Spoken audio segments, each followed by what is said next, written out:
Hello viewers, you're welcome to today's episode on the Youth Arena.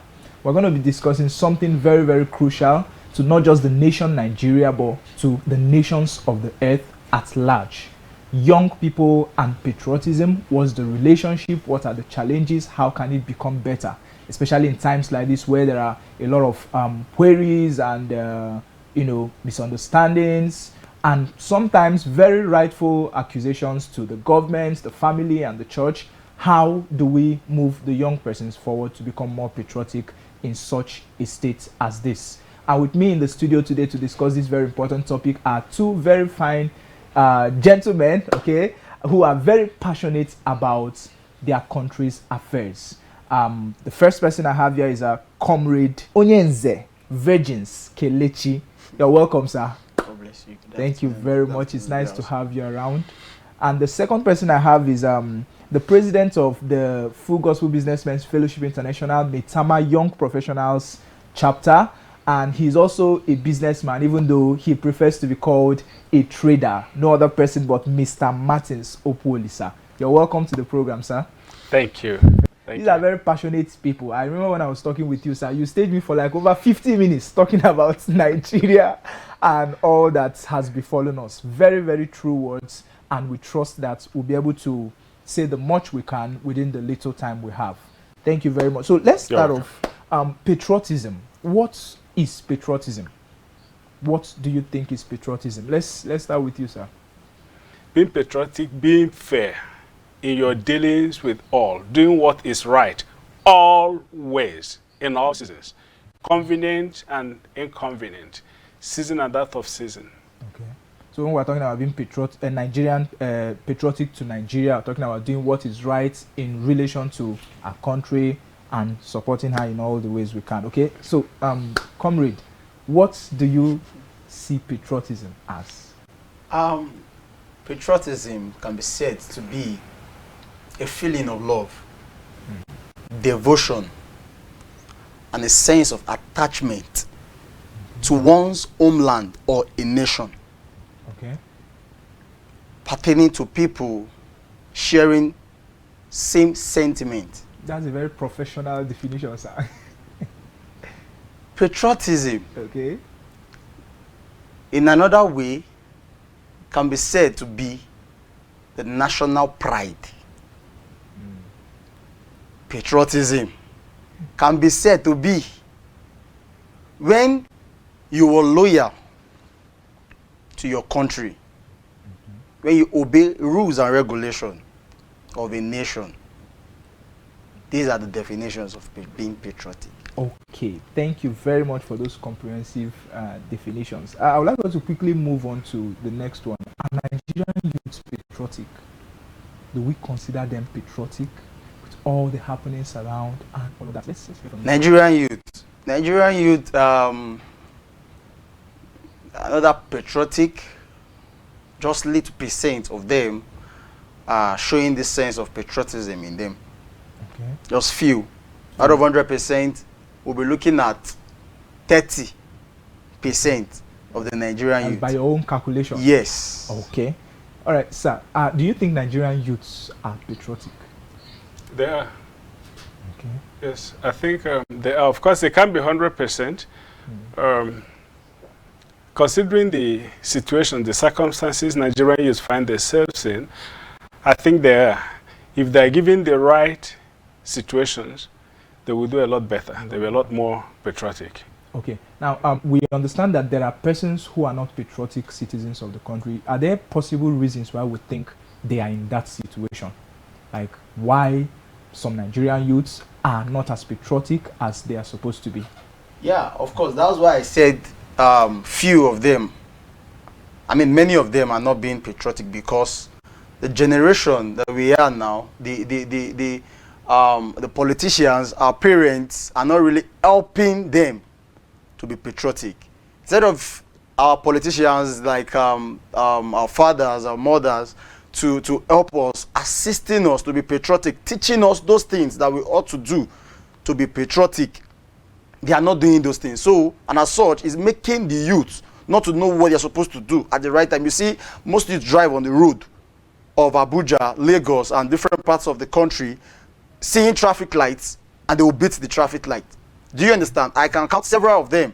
Now, to the youth outside, they will feel we're talking against them. No, I know I'm saying this because I'm with them. And each time I tell them about these things, I tell them that all these things you're doing, you are not seen as a citizen. Now, you will be seen as a citizen when you're being patriotic and you obey the laws of the land. That's where you'll be patriotic. Okay, so you raised a concern about different areas, the politicians, the parents, and all that. Maybe, sir, you can help us elaborate on that. What's the relationship between these areas and the youths who are not patriotic? How does their dealings affect the unpatriotic youth? I watched something on WhatsApp recently, sent on a platform, and it showed that the student that made the best result in a university in Nigeria was rewarded, was encouraged by giving him a laptop. And a lady in the whole school? Yes. No, the whole nation. He had the best result, the whole nation, I guess, and he was rewarded by the school with a laptop. And in the same school, the lady who won the prize for beauty pageant, the most beautiful, was given an SUV. Wow.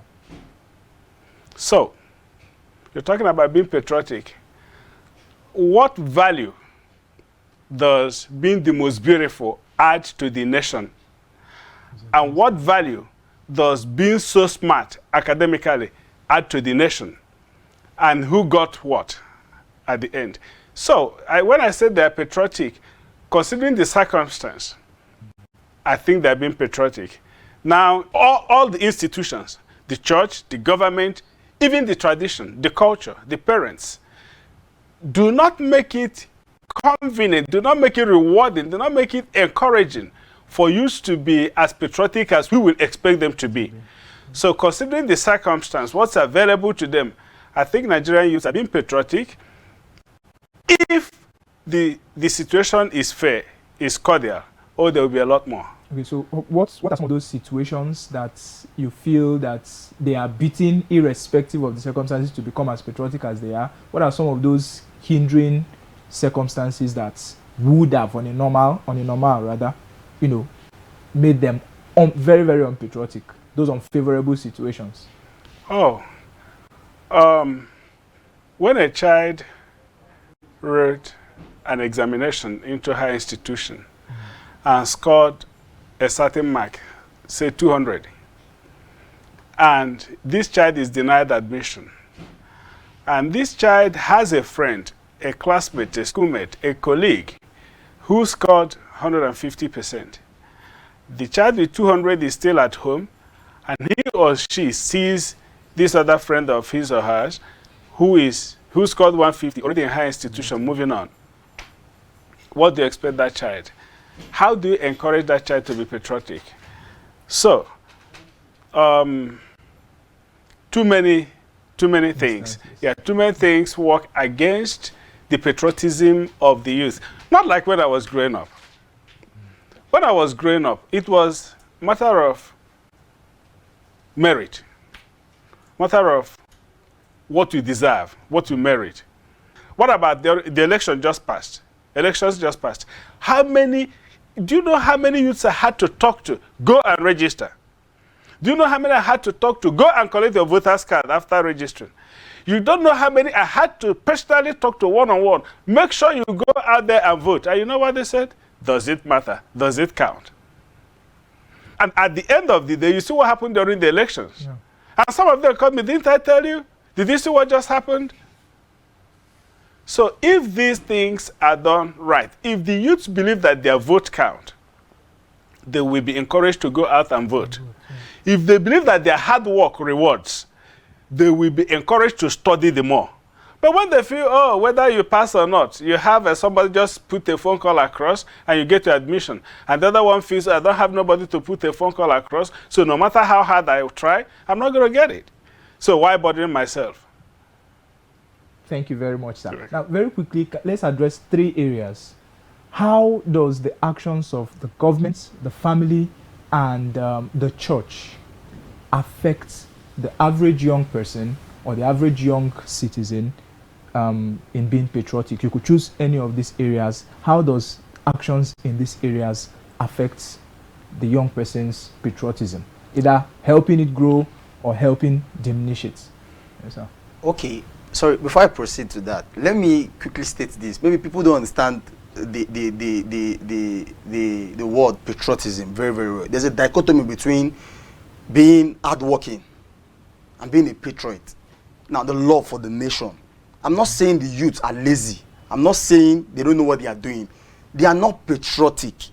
Like in the affairs of that country, the love, the passion for this country, I want to make it work. Now, the laws of the land, you need to obey and abide by it for you to be patriotic. Not, quote me, not that I'm saying that the youths are lazy. Okay. Now, thank you.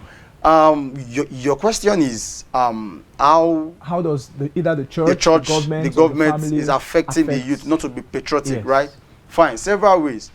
We have different, in Anglican community, we have big men, great people that you feel that, okay, they can really assist the youth to achieve one or two things, but they are not doing it. Now tell me, if I go and I hustle and I struggle outside the world, outside the church, and I come back and I have my money, do you think I can still come and be given freely to the church? Well, you know, we might not be able to know what every average Anglican great man or woman is doing or not doing.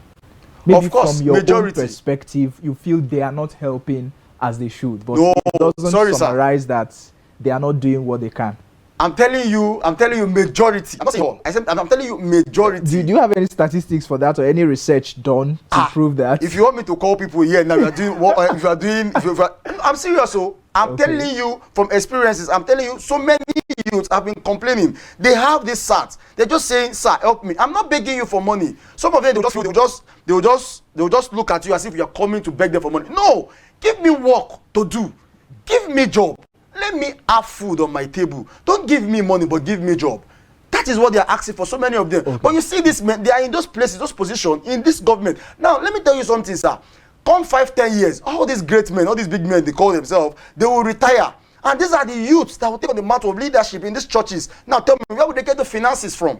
How would they fund the church activities? How would they pay and sponsor the bishop's church? How would they do this? How would they do that in the church? When you cannot give them a job now that you are still in government, is it when you retire you can do that? No, sir. So these are our parents, our daddy, our mothers in our churches today. They're not helping matters.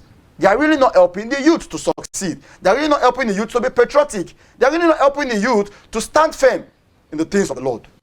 Okay. All right, sir. So let's hear from your own side, sir. You know, he just said, he mentioned a group of people who put their people in positions, you know, offer them jobs, whether they are qualified or not. That's already a huge question mark on patriotism. If you put somebody who is not qualified for a position in that position simply because you think you want to, that's not lack of patriotism. Sorry, sir. That's why I said they have this SAT. They are not begging you for money. They have this qualification. They have these criteria for you to give them this thing. Why not give it to them?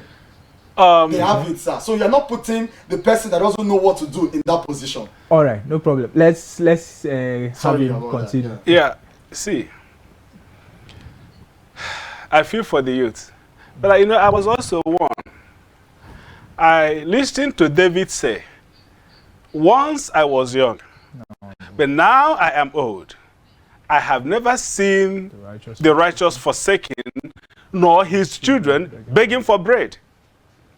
So, you'll be surprised to know that I wasn't as educated. I did not attend higher institution in Nigeria before I got into what I'm doing today.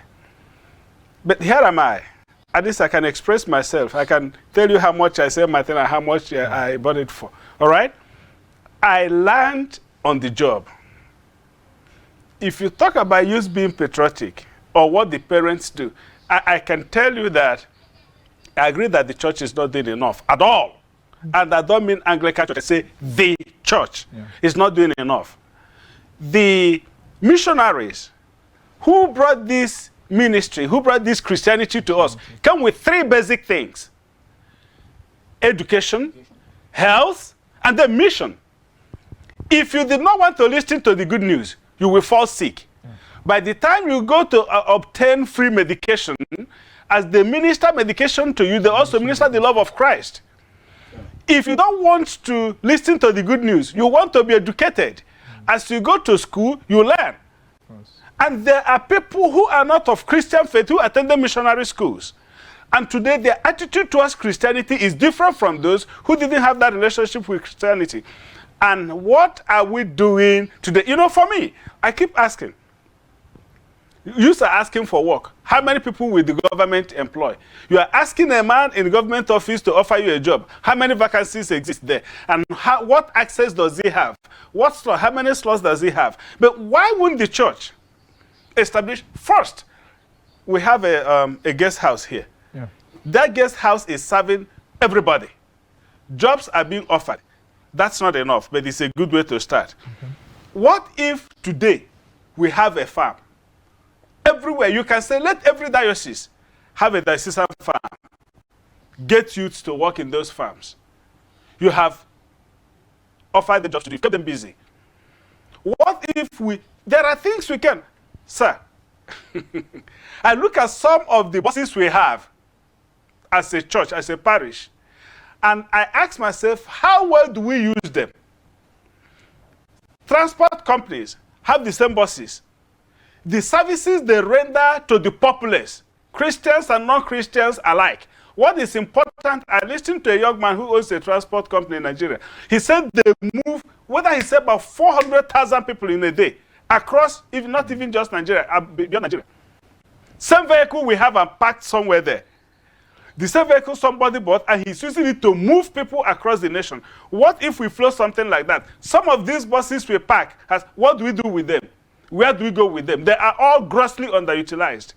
What if you give it to a young man? Say, look, use this for transport. Render this account on weekly basis or monthly basis. You think you have helped one person? No, sir.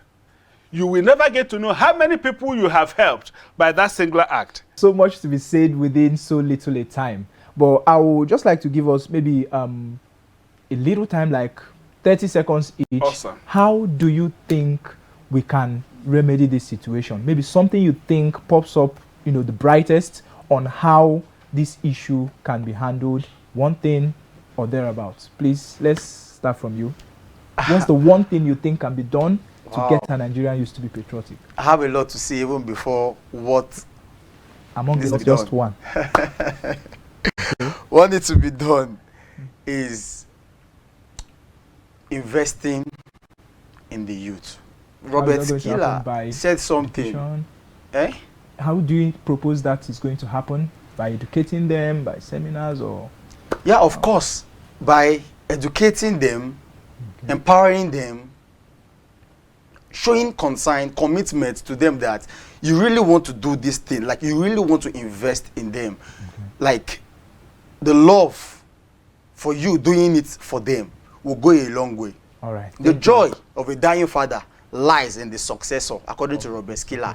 Now, once your successor doesn't have something doing, or he doesn't have anywhere to lean on, something doing per se, the man that is dying will not die in peace, will not rest in peace. Do you understand? The joy of a dying father, according to Skiller, he said, lies in the heart of the successor. When I'm old and I'm about going to the earth beyond, if my children are not having good earnings, I won't be comfortable. I can't rest in peace. All right. Thank you very much, sir. Over to you, sir. All right. For me, this is the heart of the matter. And I'm not talking to the youth. All right. Daniel chapter 1, verse 8. It reads that Daniel purposed in his heart. This is King James. The New Living said, Daniel determined in his heart that he will not pollute himself. Determination. Decide that I am going to do it right against all odds. Number 2, Joseph was a youth, he was a young man. Joseph, the Bible records in Genesis chapter 39 that Joseph was handsome and well built. So he had all it takes for him to misbehave. But he said, how can I do commit this great sin against God and wickedness against my master? You are his wife. And finally, Psalm 73. David, when he was writing the psalm, he said, my feet almost slipped when I looked at the life of the wicked. Everything about the wicked was smooth and rosy. Their lives were smooth, were sweet, they had no pain, they had no lack, they had no suffering. And I asked myself, is it worth it? Being honest, being godly, serving God. He said, until I went to the house of the Lord, and the Lord opened my eyes to the end of the wicked, whom I think his life was perfect. He said, they are set on the cliff. They are slipping down the way. And then he said, Lord, I am sorry for thinking this way. So I said to the youths, be determined in your heart. Be determined. Can I tell you this? I stopped at elementary 6. Me that you're seeing, I stopped at elementary 6 and I ventured, because there was no money to sponsor me, I ventured into trading. And at God's own time, he made all things beautiful in my life. I had the opportunity to improve myself while I am already established, succeeding in my trading. I therefore want to say to the youth, don't look at what, do you know what terrifies me? Nobody has one genuine, acceptable excuse for doing it wrong. Yeah. And we are not just talking, do we realize that whatever we do here determines where we spend our eternity? Can I stand before God and say, I misbehaved? I betrayed my country. I broke the laws of the land because the government, the church, my parents didn't make it conducive? No. Therefore, I say, if you remember that what you do, the way you drive on the street, like he cited, beating the traffic light. If you remember, because it is the law of the land, if you break it, it is a sin before God, and that can lead you to hell. If you remember that there is a place called hell, and there is a place called heaven, and you ask yourself, is it worth it? Look at the life of Joseph at the end of the day. Look at the life of David at the end of the day. Look at the life of Daniel at the end of the day. And these were people who became who they were at a very tender age. So I would rather suggest, very strongly recommend to the youth, read the Bible for yourself. There is nothing you cannot find in the Bible. Thank you very much. Thank you. Thank you so much. Thank you, our guests. Thank you for making our time to be here with us. And to our audience, you've heard it all. Be determined.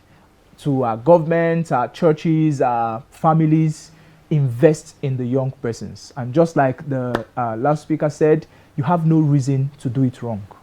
There are people who have been in your position and they defied all odds. You have every reason to do it right. God bless you for staying with us in this program. Till we'll come your way next time. I am Kelechukwu Eze. God bless you.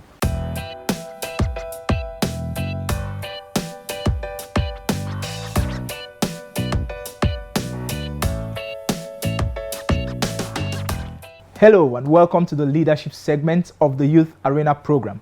Today, we'll continue our learning on increasing your potential with focus on how to increase your potential and effectiveness.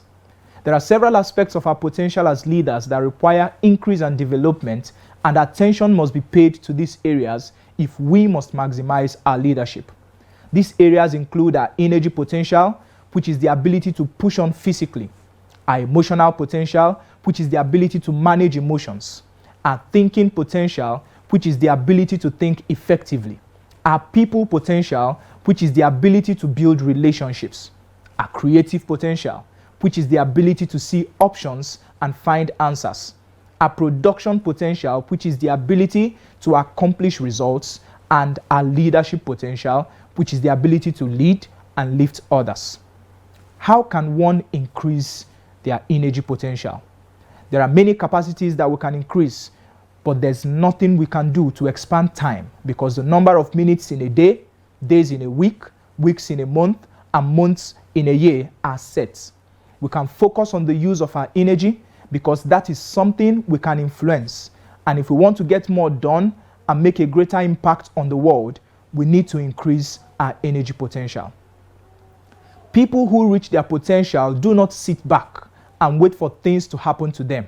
They go out and make things happen. And that takes energy to do, of course. So these tips will help you to increase your energy potential. Number one, doing what rewards you almost always gives you energy. And the same is true for doing what gives you a high return. However, for most people, fulfilling requirements may not be energizing unless those requirements line up with positive returns and rewards. Number two, to exhibit required energy that will bring you the needed results, fulfillment and satisfaction, you might need to consider changing jobs from what you are currently doing to what you actually love doing. A credible alternative where it applies would be to talk to your boss and see if what's required of you to do can be adjusted to your area of interest, passion, and strength. Number three, learn to distinguish between what has to be done for the organization and what only you can do for it, because not everything that has to be done by you. If something is necessary, but you don't have to do it personally, delegate it. Number four, discover and stick to what charges you up. To some, it may be investing time into family and friends. To some others, it may be adding value to others or taking care of themselves physically, or it could be praying and spending time on spiritual activities. Whatever the case may be, you must discover what charges you up, and you must be very intentional in engaging in those things as often as possible. I really wish more people were as intentional about plugging in to recharge personally as they are about plugging in their phones and laptops to recharge. A new level of productivity and satisfaction would definitely be the result of plugging in and recharging. Number five, discover and avoid what wears you down. While I believe that our potentials are unlimited, I also recognize that we cannot excel in every and any area. That would be exhausting, don't you think? Why spend your life trying to be what you are not instead of trying to be more of who you are naturally? Why not figure out what your natural strengths are and develop them for the benefit of yourself and others? What actually depletes you? Have you paid attention to what sucks the life out of you? Do you avoid those things? It's important to recognize what depletes your energy and take action to defend against them. And finally, identify the things that boost your energy and stay close to them always. How do I mean? Pay attention to the songs that edify you, the ideas that speak to you, and the activities that rejuvenate you. Don't let go of the people who encourage you and the events that invigorate you. Refuse to block out the recollections that make you smile and the messages that changes you. Don't neglect the spiritual exercises that strengthen you and the dreams that inspire you. With that, we come to the end of the leadership segment of this program. I trust you have been enriched by today's dosage of knowledge. I will come your way next time, but for now, enjoy the rest of the program.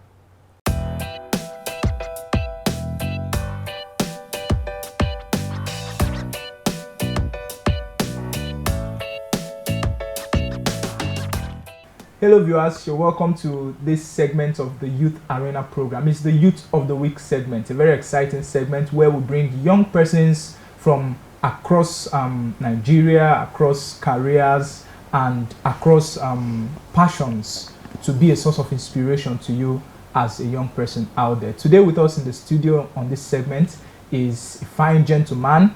He's a first-class graduate of Electrical Electronics Engineering from the Obafemi Awolowo University, Ile-Ife. In addition to that, he is a broadcast engineer. And in addition to that also, he is a professional photographer. Join me and welcome Mr. Ayodeji Adeboyejo. Exactly. You're welcome, sir. Thank you very much. Welcome. Thank you very much. So, photography. Let me start by asking, when did you realize your love for photography? Well, I realized my love for photography in 2013. Okay. Yes. Comments I got from people then was positive about, the pictures I used to take them on their phones. They keep coming back and they keep saying I do get a good picture out of them. So I kept track of those comments and I did a self-study of myself. Is it true? So that 2013, I discovered I have this love and passion to create beauty, out of pictures.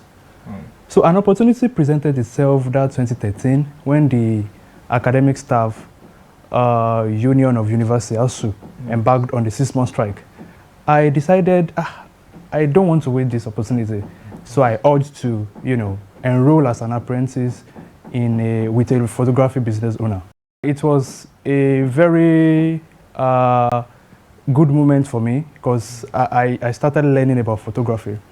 Then, when I go back to school, I joined OAU Photo Club. It's a photography club where people with like mind, people who love photography, come together to learn and actually groom themselves in photography. This was the pivotal moment. I was exposed to various levels of professional photography, and I really say I learned a lot from them. So all of these things started with taking pictures with phone, exactly. So comment from people, feedbacks, and all those things. You start with a professional camera first. You started with what you had. Not at all. Right not at all. Not at all. I've seen your pictures. Your pictures are beautiful. What inspires your photography? Like, what inspires your creation of those masterpieces? If I may. Well. First of all, I got my inspiration from nature. Okay. Yes, you see beautiful colors around, you see the sky, you see flowers. So you want to combine one or two of these things to, bring out something beautiful. Then producing images that will, actually capture the moment, an image that can really tell a very good story about the moment in the best possible way. It's one of the things that inspired me. So those are the things that inspire me. That's wonderful. Okay, so what can you say? Of course, we know you're a first-class graduate of an entirely different course from photography and also. Okay. What keeps your passion? What sustains your photography passion, even though you are an engineer, a first-class material for that matter?